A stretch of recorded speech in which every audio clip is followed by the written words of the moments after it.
Songbooks at number 630.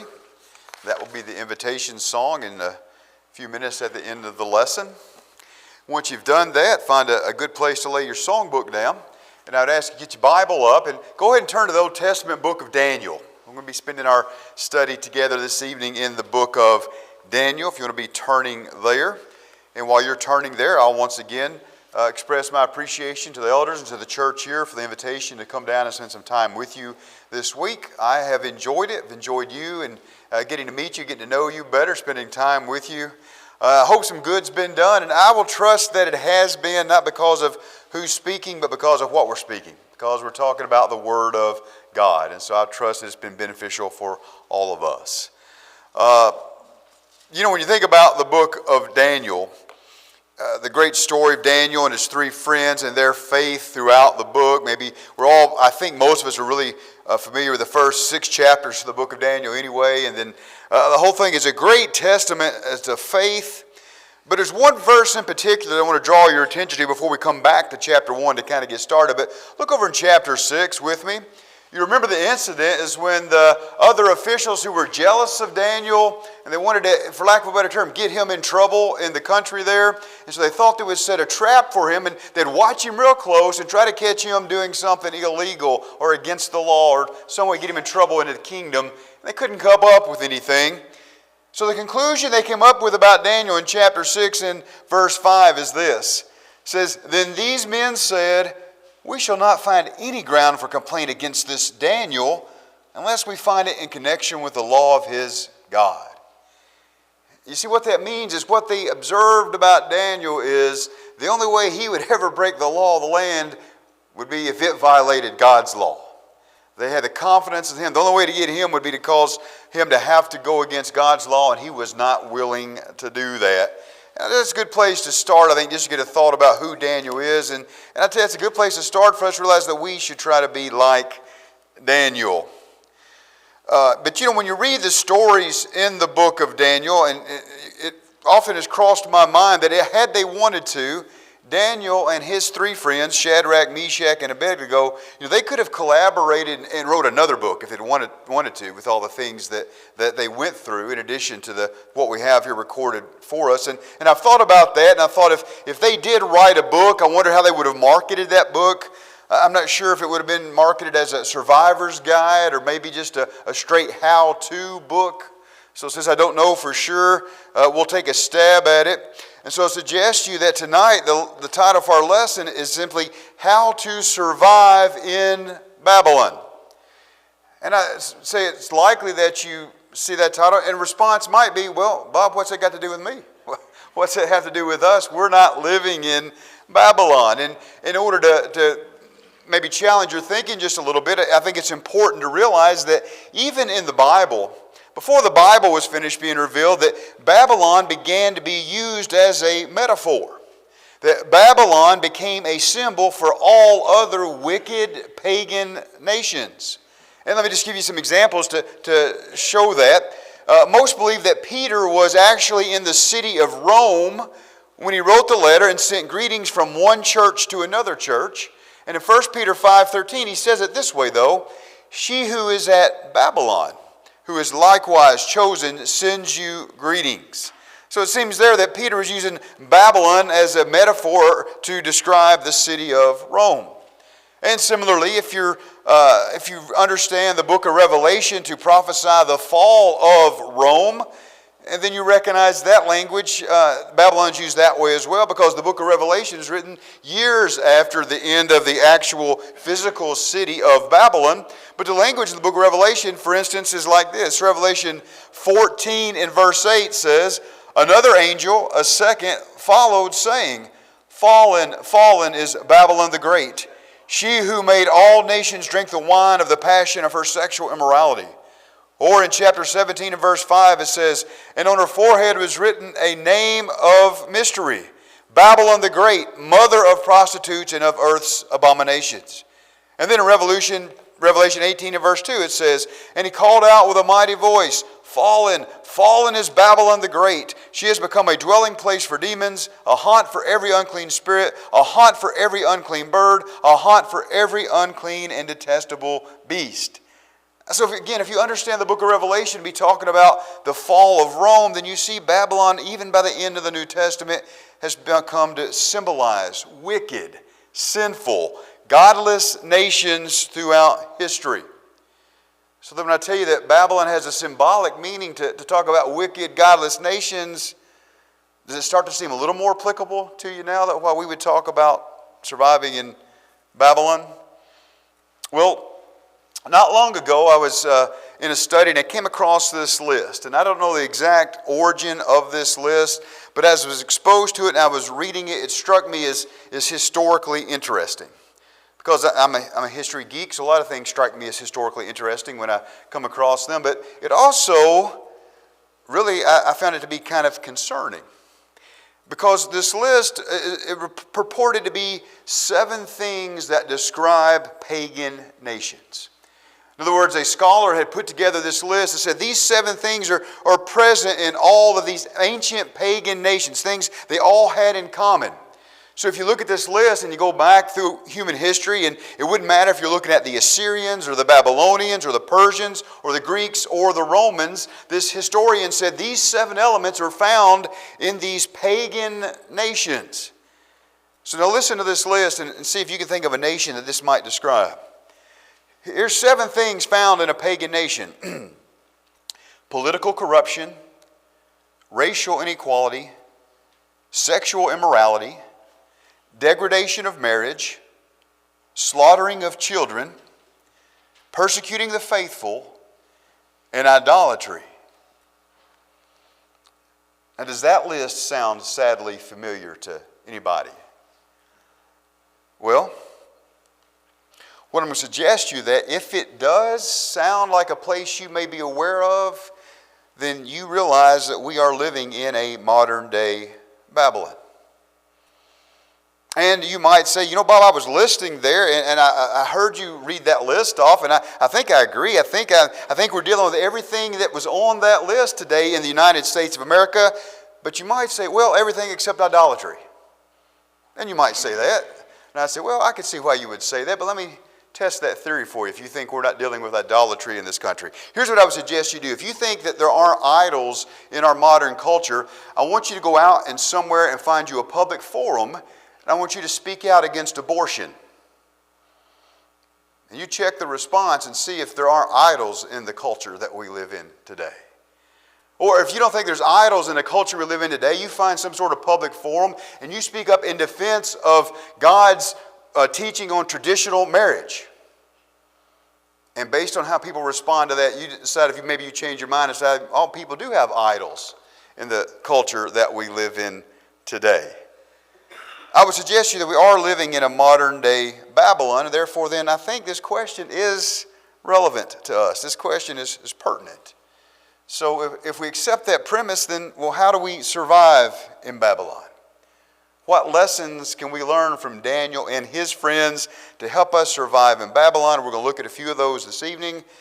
And let me tell you fundamentally, the first one is simply this: we must resolve to serve God. Turn back to chapter 1.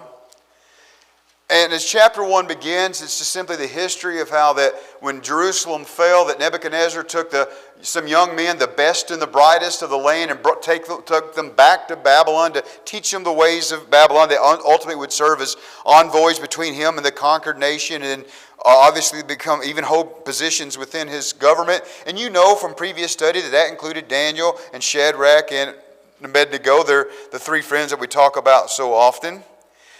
And you know one thing about this, that they were put in the king's care, but when it came time to eat the king's food, Daniel refused. And in chapter 1 and verse 8 it says, "But Daniel resolved that he would not defile himself with the king's food or with the wine that he drank. Therefore he asked the chief of the eunuchs to allow him not to defile himself." And so this instance here, it's around the king's food, but it's really the principle I want to talk about, the idea of resolving not to defile himself. The text doesn't give us a lot of specifics about the food, and while Daniel made this decision, it's unclear whether simply the food was unclean from a Jewish perspective, perhaps the way it was killed or how it was cooked or what it was. It may have been food that was sacrificed to an idol. Therefore, Daniel didn't want to participate in that and have any connection to idol worship. But what I suggest to you again, that the lesson here is less about the particulars than it is about the principle. That Daniel determined to be faithful to God. And really, chapter 1, and when you read verse 8, that's really the spoiler alert for the rest of the book. That's who Daniel is, and that's what Daniel is going to do. He's going to be determined, though he's in a foreign country, he is not going to be unfaithful to his God. Now, we don't use the word defile that often. I think we have a general sense of what it means. But the word would describe something that was stained or unclean. And Daniel didn't want to become unclean before his God, the holy God of heaven. I think it's interesting if you're reading in the Old Testament and in either book, the book of Ezra or the book of Nehemiah, there'll be these instances where they're trying to reinstitute the priesthood, and there are those who come and make a claim to be a priest, but they're rejected because they can't prove that they're priest. And when they're rejected from the priesthood, the language of both those prophets, they use this same word to defile, to describe those who are excluded from the priesthood. And I wonder, Christian, do you see a connection there? Maybe that doesn't resonate with us as much as it should. Do you see yourself as a priest? Well, I'm going to suggest to you that we should. We should think of ourselves as priests. In 1 Peter chapter 2 and verse 9, Peter, writing Christians, says this, "But you are a chosen race, a royal priesthood, a holy nation, a people for his own possession, that you may proclaim the excellencies of him who called you out of darkness into his marvelous light." What I'm going to suggest to you that is, if we don't think of ourselves as priests, well, then we don't really think of ourselves in the way that Christ thinks of us. He thinks of us, as Peter describes here, as people who are chosen, people who are holy, and people who are his.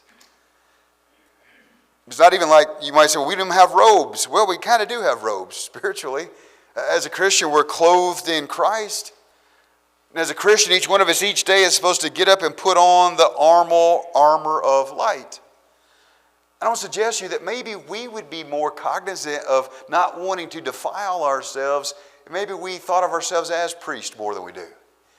Maybe if we remembered each day that we are part of a nation of priests, maybe like Daniel, we'd be more concerned about sin. Maybe we'd be more concerned about not defiling ourselves. Maybe we'd speak a little kinder. Maybe we'd be a little less selfish, a little less self-centered.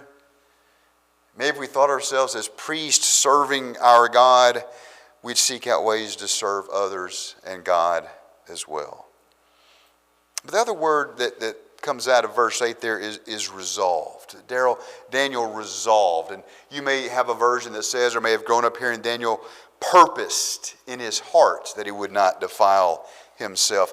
Really what we're saying is Daniel made up his mind. But it's not passive, it's active. He has active resolve. He has a determination not to defile himself, not to run afoul of God and his laws. And if you look into that word, it's interesting to me that that word is closely related simply to the idea of paying attention. That Daniel was going to pay attention, actively pay attention to make sure he didn't do anything that defiled him in the sight of God. I just wonder about that for us. How often, sometimes our problem is that we simply just don't pay attention, or simply not willing to pay attention. I will tell you a story I heard several years ago. I guess I can still say this. I heard it from an older preacher. I got a few more years of that, I guess I can say. And he told about this older preacher from central Kentucky, and he told about a time several years ago where he went down to Florida and was holding a gospel meeting. And during the course of that gospel meeting, one night that week, he talked about the subject of modesty. And then after the service, he was in the back of the building, and a lady came out, and they were exchanging pleasantries. And she said to him, she was kind of giggling, and she said, "Oh, I just get so tickled at you preachers from up north." And he said, "First, it kind of hurt my feelings that she said I was from up north.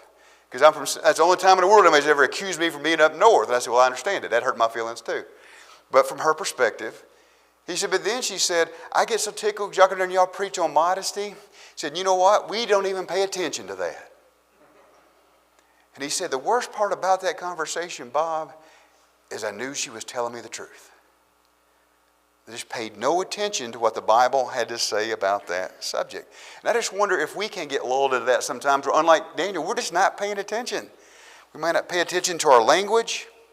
Certainly might not pay attention to the language that's on the radio or the CD player or wherever we're getting our music, or the language and the sexual immorality that's present in our television shows and our movies and what we're streaming and what we're watching on television, or what our children are watching or listening to.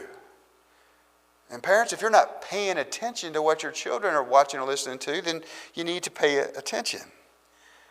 I'm afraid there are times like that in our lives where we've just simply, instead of paying attention, we've just simply compromised. We've done the thing that Daniel wouldn't do. Daniel would not compromise. Daniel would not violate God's law. And we need to be just as determined not to violate God's law. We cannot compromise on God's truth. We cannot violate God's law by commission, by doing something it forbids, or by omission, by not doing something it requires, or by simply going beyond His law in our worship or service to Him. We need to be like Daniel. We need to be resolved to serve God. And I want to tell you tonight, if you're sitting here, you're old enough to listen and pay attention and understand anything I'm saying, I'm going to tell you something that if it hasn't already happened, it's going to happen. Your Daniel moment is coming. Now, it may not have happened yet. You may not have been put in one of those situations where all of a sudden you've got to make a hard choice. You're either going to take a stand for God or you're going to go along to get along and you're going to compromise. But I guarantee you it's coming in the culture we live in. And I don't know what it'll look like. Last year, this time I said it may be that at your work you have to be set down and talked about how the transgender movement or agenda is going to affect things at your workplace. It may be, there's no telling what it might look like when you have that moment in your life where you're going to have to take a stand. Like Daniel did and like his friends did. Maybe it won't be that drastic. Parents, maybe your Daniel moment will be when all of a sudden your kids' activities start to interfere with church services and you've got to make a decision. Or maybe some point in the future for some of us or all of us, or you may already be facing this. Maybe there come a time when a close friend or a family member becomes unfaithful to God. When that happens, will you show resolve or will you compromise? But here's the thing about it.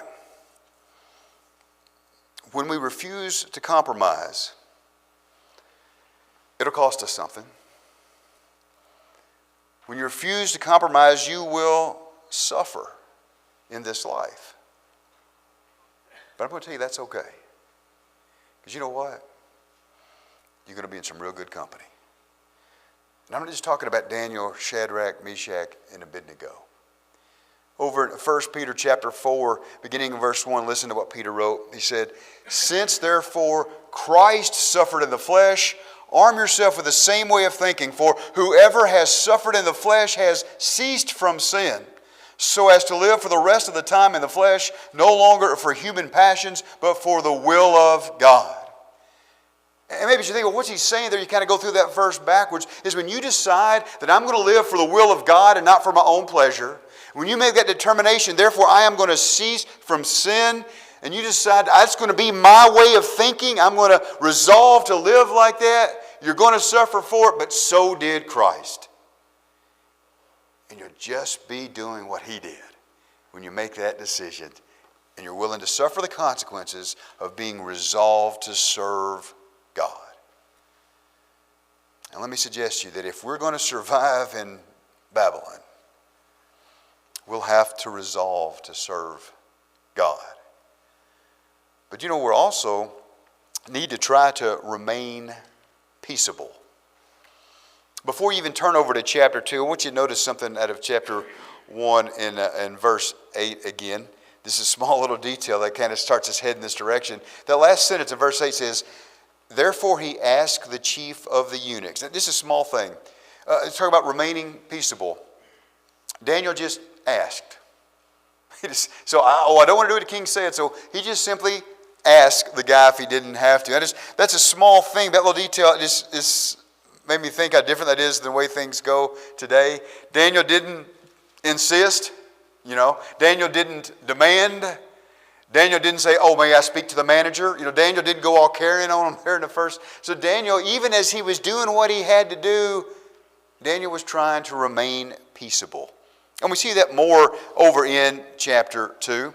You remember that chapter 2 in the book of Daniel may be the best known section where you have Nebuchadnezzar's dream, where he dreams about that statue, that great image that was on our cover slide actually. Remember, made out of different material from head to toe that represented all the different kingdoms that God would raise up and pull down. But Nebuchadnezzar had that dream, and you remember he called all of his smartest guys together to ask him what it meant. Nobody could tell him what it meant. And there's no way to say this other than he got mad. He got mad when they couldn't tell him. In fact, read verse 12 with me of chapter 2. It says, because of this, the king was angry and very furious. Isn't that funny? He was both those things. He was mad. The book says he was not only was he angry, he was very furious. Verse 12 continues, and he commanded that all the wise men of Babylon be destroyed.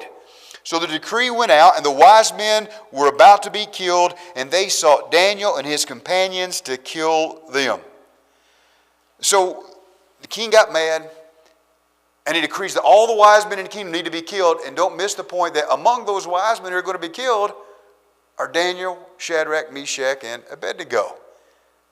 But then read verse 14 with me. It says, then Daniel replied with prudence and discretion to Arioch, the captain of the king's guard, who had gone out to kill the wise men of Babylon. So Daniel has this face-to-face conversation with a man who's in charge of getting him killed.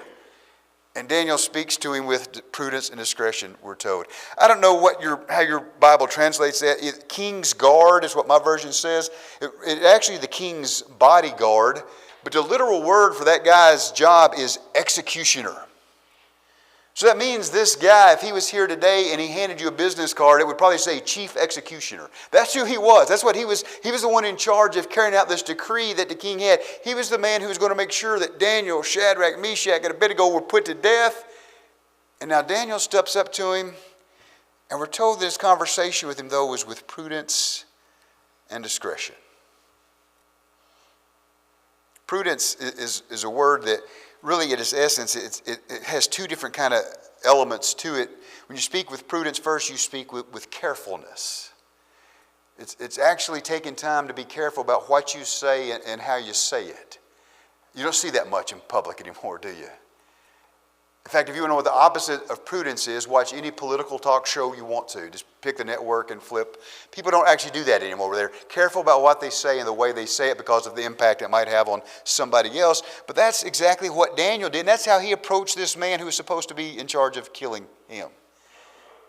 And we have a responsibility similar to that. We're told in the New Testament to speak the truth, but to speak it in love. That we have to speak the truth to people, but in a manner as we go about speaking the truth. We can't compromise the truth. We have to speak the truth, but in the manner we speak it has to be in a loving manner. So part of being prudent is being careful. The other part of it is far-sightedness. In other words, that thinking about what I'm going to say means I want to think about what I'm going to say and the long-term effects of what I'm going to say and how I say it. And sometimes we fail to do this. I know we do. We say, oh, I spoke too soon. You ever said that? The problem with that is usually we only realize that right after we did it, right? Immediately after we weren't very far-sighted with some words is the only time we expect that. But what this means is when I speak with others, the way I speak and what I say, I think about the future impact of what I'm saying now and how I say it. I tell you, that's so important in the times in which we live. Because if I offend you or make you angry or alienate you over something that's totally unimportant, it may ruin my opportunity to talk to you about something that's the most important.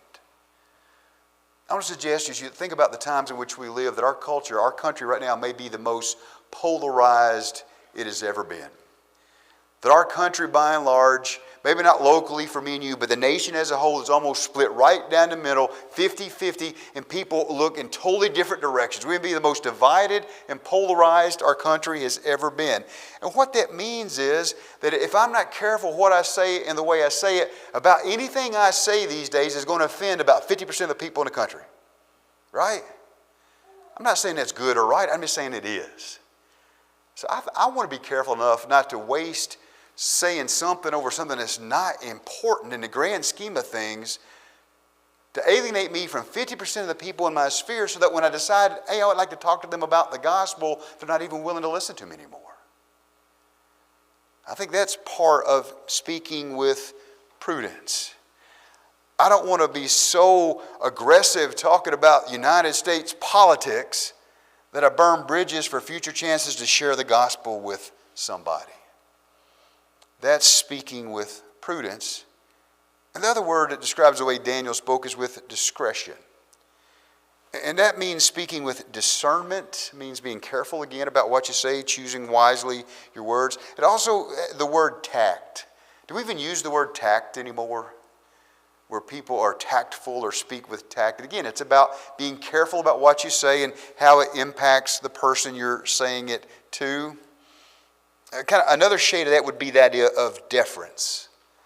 So that means when Daniel approached someone to speak to him, he was deferential, he was mindful of his position and mindful of their position, and he showed the respect that went along with their position. You might say, well, Bob, but we're talking about a pagan officer. We are, but even pagans can be officers that their position deserves some respect. You've seen already the way Daniel spoke to the man in charge of their care, respectfully. The way he spoke to the man in charge of putting him to death. Because of his position of authority, he spoke to him respectfully. And that's really something that we ought to do. I don't know, for me, when I think of that principle, it's kind of ingrained in me because of my military background. So I had 20 years of the chain of command being beaten in my head, so I have no problem with this, but maybe this will be helpful to you because this is kind of a military example, but it's from a movie, so it may resonate too. I don't know how many people here have ever watched the miniseries Band of Brothers about World War II. There's a scene where the protagonist, the main character of Band of Brothers, is a guy named Dick Winters, begins the series as a lieutenant. But by the end of the war, he's almost the end of the war, he's already a major. He's been promoted several times. And there's this scene where Major Winters is being driven through the base camp in his Jeep. And he looks up and he sees coming this way a guy named Captain Sobel. And Captain Sobel had formerly been his commanding officer. And he's always been a captain. He hadn't been promoted yet. But when Captain Sobel is walking toward that Jeep with Major Winters in it, and he looks up and he sees the major, he looks away because he doesn't want to have to salute the guy that used to work for him. But as they get closer, Major Winters has his driver stop the Jeep. And he stops the Jeep and he says, Captain Sobel. And Sobel looks up and Winters says to him, we salute the rank, not the man. So the military gets that. Sometimes there's just people that their position requires some amount of deference and respect, even if the person is not that respectable. And that principle, I think, is baked in to Daniel's behavior here. I will tell you, Daniel even does this. We won't turn over there, but in chapter 6 and verse 21, do you remember that after the king had been up all night because Daniel had been thrown in the den of lions, and the king ran down the next morning just to see if Daniel was okay? When he asked Daniel, are you okay? Before Daniel even answered, Daniel said, O king, live forever. Do you remember Daniel saying that? That was Daniel just respectfully using the customary court greeting of the day. He was addressing the king like a king should be addressed. All that to say this is that, brethren, respect for government and respect for leaders is expected of Christians as well. And I think we need to be reminded of that. This is probably a good year to be reminded of it because it's not an election year yet. But it will be next year, but you've had your reminder this year, right? That we're supposed to be respectful of leaders as well. In 1 Timothy chapter 2 and verses 1 and 2, Paul wrote this. Listen close. Paul wrote, pray for kings and all who are in high positions that we may lead a peaceful and quiet life. And I really waited until I really paused and read that slowly that I got the point. Because here's what happens sometimes. You know, sometimes we pray that we might have a peaceful and quiet life, don't we? That's not what Paul said. Paul said, pray for leaders and those in positions of authority that we might have quiet and peaceable lives. I think we just need to think about that. To reiterate that idea, I want you to keep a marker here in Daniel, but turn over to the book of Romans and look at Romans chapter 13 with me. Romans chapter 13, see some instructions that Paul writes to Christians. And whenever you read instructions of this nature that Paul writes to Christians, always remember this. He's writing to Christians who were living under the rule of the Roman emperors. There could not be more corrupt or immoral leaders than the Roman emperors. Because, sometimes we think we have an excuse because our leaders morally corrupt. There could not have been more morally corrupt leadership than there was in the first century under the Roman emperors. And look what Paul told Christians their duty was in Romans 13 and verse 1 beginning. He says, let every person be subject to the governing authorities, for there is no authority except from God. And those that exist have been instituted by God. Therefore, whoever resists the authorities resists what God has appointed, and those who resist will incur judgment. Now, that doesn't mean that God approves of every act of every government that's ever been, but God is the one who instituted governments among men to do the things that he goes on and enumerates here in Romans chapter 13. And to not show government its due respect is to not show due respect for a God-ordained institution. So what that means is, even though we're living here in Babylon, what we're not going to do is be part of any riot. We're not going to be part of any revolution. We're not going to pull any statues down. We're not going to burn any government buildings. As kingdom citizens, we're going to respect others and be peaceable. That's what we're called on to do. And we have to be respectable to others, even others of a different political persuasion, even the candidate of that other political party, even the voters for that candidate of that other political party. I'll tell you what our mantra has to be. If you're still there in Romans, look up in chapter 12 and verse 18. This needs to be our mantra. If possible, so far as it depends on you, live peaceably with all. That's got to be our watchword. Now listen, it may not be possible, right? Because we all know some people, it just seems like there's no way in the world to get along peaceably with them. But if you can't get along peaceably with somebody, you making sure it's their fault, not yours. That's what Paul's saying. As much as it is up to you, live in peace with all men. And so what I suggest to you here is that if we're going to survive during our time in Babylon, we need to do it by remaining peaceable. But we also must remember God above all. We have to remember that God takes precedence over everything else. Turn over to Daniel chapter 3, back to the book of Daniel. And in chapter 3 here, this is the famous story of the golden image and the fiery furnace and Shadrach, Meshach, and Abednego. Probably one of my favorite Bible stories as a kid. Mostly because I couldn't say Abednego very well, I guess. But one of those Bible stories we all learn and remember as kids. You know the backstory, that the king has this great golden image made. And he puts out this rule that, hey, at a certain time the music's going to start. And when the music starts, everybody here is going to drop to their knee, going to bow down and worship that golden image. And the music started and Shadrach, Meshach, and Abednego did not bow. You remember the story, don't you? Well, the king had already put a decree that whoever didn't bow to his image would be thrown into the fiery furnace. So he brought them in and he was going to give them a second chance. You remember that? And do you remember how they responded to him? In chapter 3 there, look at verse 16. Shadrach, Meshach, and Abednego answered and said to the king, O Nebuchadnezzar, we have no need to answer you in this matter. If this be so, our God whom we serve is able to deliver us from the burning fiery furnace, and he will deliver us out of your hand, O king.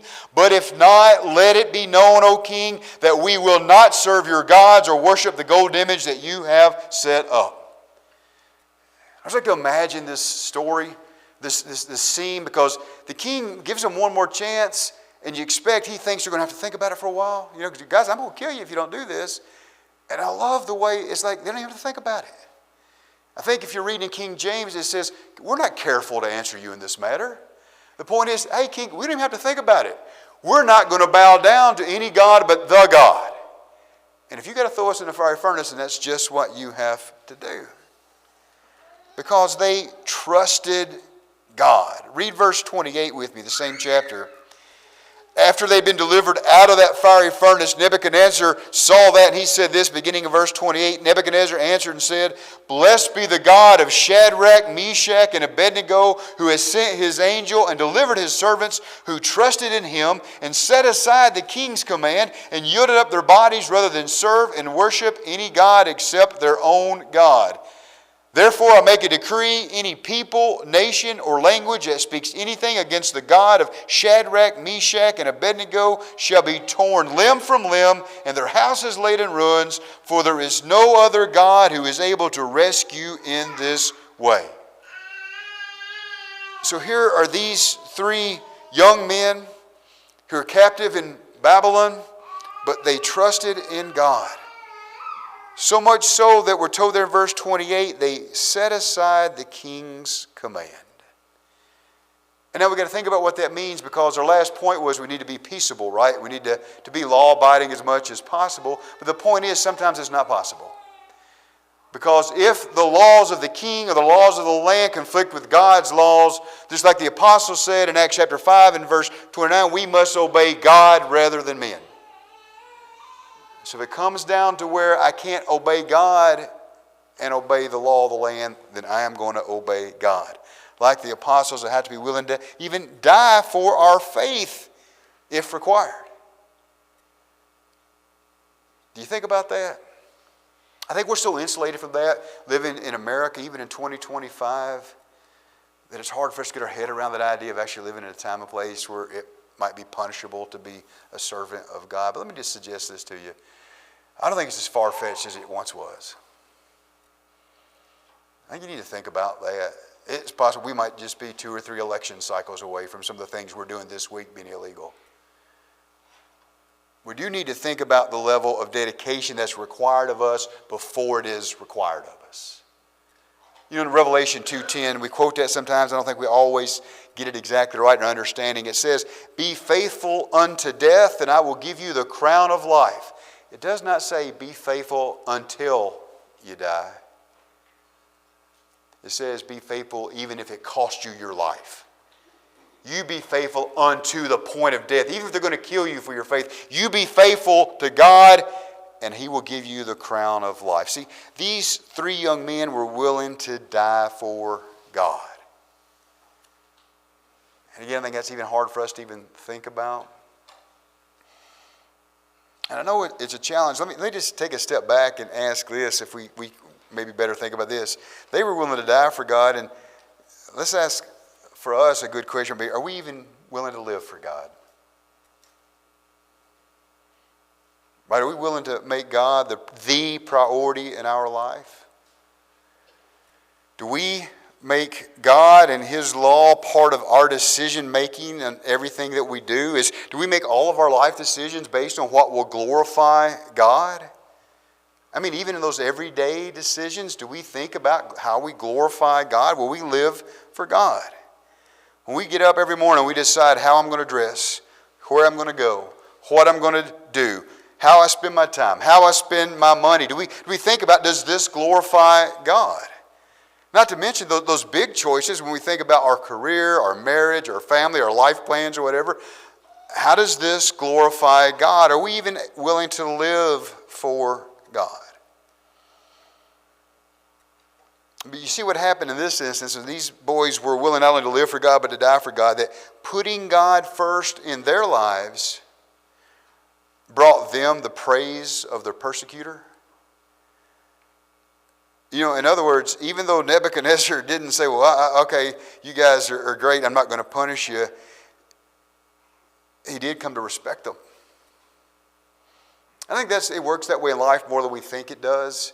That if we are people of principle and we don't compromise, even the people that never come around to agreeing with us will at least respect us. If we're people of principle, if we stand on God's law. People respect principled people. But more importantly than the fact that they might respect us for being principled, Do you see that what they did brought God the praise of the persecutor? So not only did that king respect them for their conviction, but you remember what he said about their God? This pagan king said there in verse 29, there is no other God who is able to rescue in this way. Do you see, their faith brought the king's respect. Remember that Jesus said to us, let your light shine before others so that they may see your good works and give glory to your Father who is in heaven. So we're supposed to live in such a way that others see what we do and give glory to God. And Jesus also said, but seek first the kingdom of God and his righteousness, and all these things will be added to you. Here's the point, is we can't seek anything else first. Only one thing can be first. We can't seek career first. We can't seek our marriage first. We can't even seek our family first. But I will tell you, if you will seek God first, you'll be more successful in your career, you'll have a better marriage, and you'll have the best possible family life. But you got to seek God first. Remember God above all. And parents, teach your children to remember God above all. And I'm being very deliberate in my words here. I didn't say tell your children to seek God above all, because it's not enough just to say the words. They have to see it in your life. You have to actually teach them that. Show them by putting God first in your life. Show them by putting God first in your priorities. Show them by having it in your house where church services come before sports, Bible lessons come before schoolwork, and brethren come before the world. Don't just say it, live it out. And parents, here's a rule that is inescapable. What you praise is what you prioritize. What do I mean by that? Well, you can tell your kids to say the words, hey, the most important thing is serving God. But as they're growing up in your house, what gets more of your attention or praise? When they hit a home run or when they know a Bible verse? What I'm suggesting, what you praise is what they know you prioritize. You may tell them God's the most important thing, but they know whether that's true or not based on what you really value. If you value athletic achievement and academic achievement more than you do their spiritual growth, then you're only kidding them when you say, put God first. Value their spiritual growth above their earthly achievements. Because if we're going to survive in Babylon, we have to remember God above all. And finally, rest assured that God will judge. Now the point here is just to remember that God's going to judge someday. I added the rest assured because I wanted them all to start with an R, right? Preachers do that sort of thing sometimes. But you know what? I think that's important because sometimes, listen, the anxiety of living in a world like the one we live in sometimes it starts to bother you, and you need to be reminded to exhale and remember God is going to set all this right in his time, right? I mean, the wickedness we see in the world around us concerns us. It bothers us. It did Lot. It did the prophet Habakkuk. And I will tell you, the older I get, the more I understand that even if it doesn't bother me, we worry for our children and for our grandchildren. And like the prophet Habakkuk, we want to cry out, God, how can you allow this? Well, take a deep breath and realize that God's not going to allow it ultimately. Rest assured that God will handle judgment. Just like he did here in the book of Daniel. Turn to the last place, Daniel chapter 5. This is the story of the writing on the wall, Belshazzar, and the feast that he had. And this hand appears and writes on the wall, and he sends for Daniel to interpret it. And in chapter 5, beginning in verse 24, Daniel comes out and interprets the writing on the wall. It says, then from his presence the hand was sent, talking about God, and this writing was inscribed. And here's what it said. And this is the writing that was inscribed. Mene, mene, tekel, parsin. This is the interpretation of the matter. Mene, God has numbered the days of your kingdom and brought it to an end. Tekel, you have been weighed in the balances and found wanting. Perez, your kingdom is divided and given to the Medes and Persians. So he gives this king this message of judgment, and then skip down to verse 31 with me. But verse 30, that very night Belshazzar, Chaldean king, was killed, and Darius the Mede received the kingdom, being about 62 years old.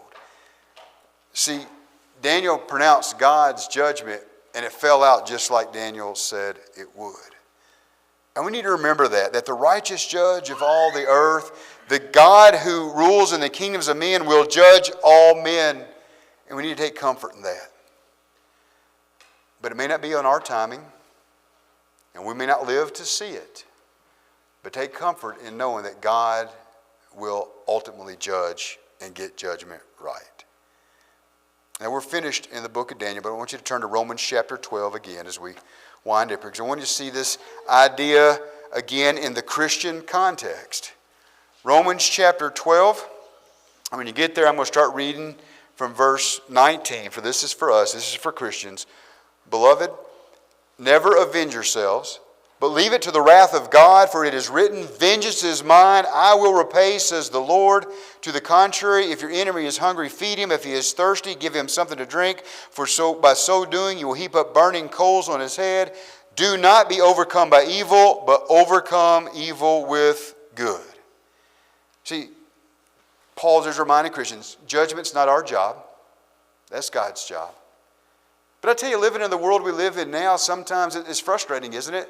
We would like to see judgment swift and more harsh, maybe. I will tell you, when you're thinking about a rapist or a child molester or a murderer, you want to see them brought to judgment. And sometimes you think, I'd do it myself if they let me, right? But God here says, that would be being overcome by evil. And he says, don't let that happen.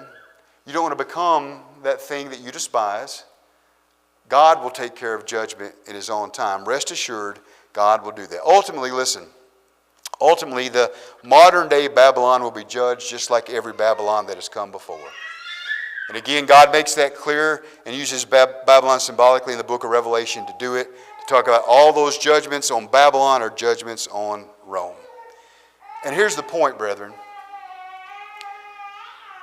What happened to Rome may well someday happen to the United States of America. If God allows time to stand and our nation continues to turn away from God, that may be the fate of the United States of America, to fall just like Rome did. But in the meantime, how do we survive in modern day Babylon? When we look around at our culture and our country, sometimes we're agitated, we're angered. Sometimes we're even burdened by the sinfulness that surrounds us. And again, maybe the older we get, the more we're concerned for our children and grandchildren. But here's what we can't do, is we can't dwell on that.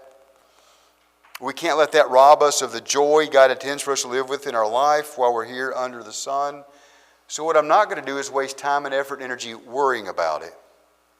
What I am going to do is the things that I can do. I'm going to do something about it. And let me suggest to you, here's what we need to do. While you're living here in Babylon, resolve to serve God. Remain peaceable. Remember God above all. And rest assured that God will judge. Because we're living in a modern day Babylon, but we can't surrender. We have to survive. And remember this, we may be living in Babylon, but as a Christian, your primary citizenship is not as a citizen of Babylon, it's as being a citizen of heaven. While we're down here, we're just pilgrims and strangers. Like that old song that we sing sometimes, this world is not my home, I'm just a passing through. But while we're here below, you're going to feel lonely sometimes, right? You're going to feel like Elijah felt when Elijah said, I feel like I'm the only one that's left. Well, do you remember in the book of Romans that Paul harkens back to Elijah? He talks about how Elijah said, I'm the only one that's left. And God said, no, there's still a remnant. There's a remnant left of 7,000 who have not bowed down to Baal. And you remember what Paul says about that? Paul says now in the Christian dispensation, he says, at this present time, there's still a remnant chosen by grace. So brethren, while we live our lives here below, let's make it our aim to make sure that us and our families are part of that remnant chosen by grace, by obedience to the gospel. Are you part of that remnant tonight? And if you're not, is there anything we can do to help you? And if we can, just let us know by coming forward now while we stand and while we sing.